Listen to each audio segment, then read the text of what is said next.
in Northwest Florida spared from most of those damaging gusty winds, but not from lightning. One Milton family is in shock after lightning struck their home early this morning, causing a fire. And as WKRG News 5's Daniel Smithson reports, it will be months before their home is livable again.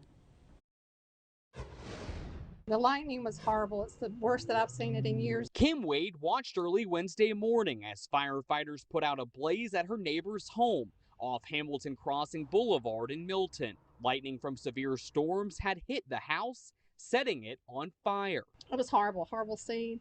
I hate it so bad. It's a sad thing. I hate to see it happen to anybody. But thank God nobody was hurt. No one injured in the fire, but the home took a hit. You know, and all the houses that are around, it found a piece of flashing on my house and hit it.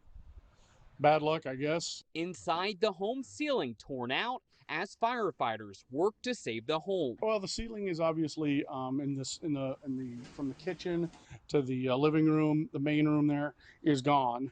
And if you look up into the ceiling, you can see the roof is just burnt where it was on fire. Insulation littered the soaking wet floors Wednesday morning.